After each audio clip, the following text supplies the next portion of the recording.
महाराष्ट्र के भंडारा जिले के लांकादूर तहसील के सरांडी बुजुर्ग गांव में छत्रपति शिवाजी महाराज चौक से हेटी तक जाने वाली सड़क बेहद जर्जर हालत में है।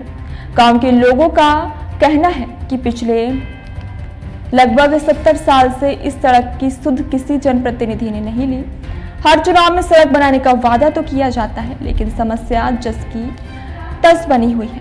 बारिश और बाढ़ के कारण सड़क पर 2 से 3 फीट तक पानी भर जाता है।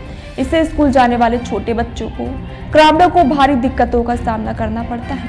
ग्रामीणों ने प्रशासन पर लापरवाही का आरोप लगाते हुए सवाल उठाया कि क्या किसी हादसे का इंतजार किया जा रहा है। शिवसेना उद्धव ठाकरे गुट के लांकादूर तालुका अध्यक्ष विनोद ठोरे ने चेतावनी दी कि अगर 8 दिन के अंदर इस समस्या का समाधान नहीं हुआ तो अनशन पर बैठेंगे।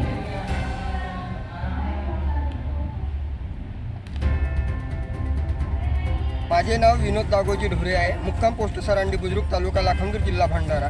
शिवसेना तालुका प्रमुख म्हणून लाखांदूर तालुक्यामध्ये काम करत आहे। मागील 70 ते 75 वर्षाच्या कालावधीमध्ये ह्या रोडला म्हणजे छत्रपती शिवाजी चौक तर हेटी असं गाव समाजामध्ये संबोधल्या जाते।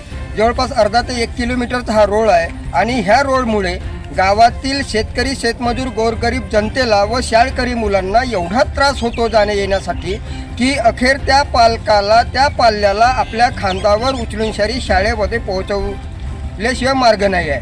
आजची तारीख आहे 12/8/2025 आणि पूर ह्या तालुक्यामध्ये 2दा पूर येऊन गेलेले आहेत आणि ही अशी परिस्थिती असताना अजूनसुद्धा ह्या रोडला मांडी पाणी आहे आणि ते मांडी पाणी असल्यामुळे शेतकरी, शेतमजूर लोकांना जाण्या येण्यासाठी मोठ्या प्रमाणात त्रास सहन करावा लागत आहे। त्यामुळे सरकारला माझी ही विनंती आहे का ग्रामपंचायत, आमदार, खासदार, जिल्हा परिषद सदस्य, पंचायत समिती सदस्य यांनी तात्काळ ह्या रोडची दुरुस्ती करण्यात यावी, अन्यथा शिवसेना स्टाईलनं शिवसेनेमार्फत आंदोलन करून मोठं आंदोलन छेडण्यात येईल। बाईटमध्ये माझे नाव विनोद दागोजी ढोरे आहे। मुक्काम पोस्ट सरांडी बुजुर्ग तालुका लाखांदूर जिल्हा भंडारा। शिवसेना तालुका प्रमुख म्हणून लाखांदूर तालुक्यामध्ये काम करत आहे।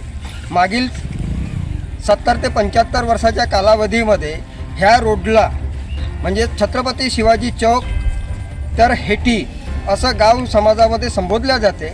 जवळपास अर्धा ते 1 किलोमीटरचा हा रोड आहे आणि ह्या रोडमुळे गावातील शेतकरी, शेतमजूर, गोरगरीब जनतेला व शाळकरी मुलांना एवढा त्रास होतो जाणे येण्यासाठी की अखेर त्या पालकाला, त्या पाल्याला आपल्या खांद्यावर उचलून शहरी शाळेमध्ये पोहोचवल्याशिवाय मार्ग नाही आहे।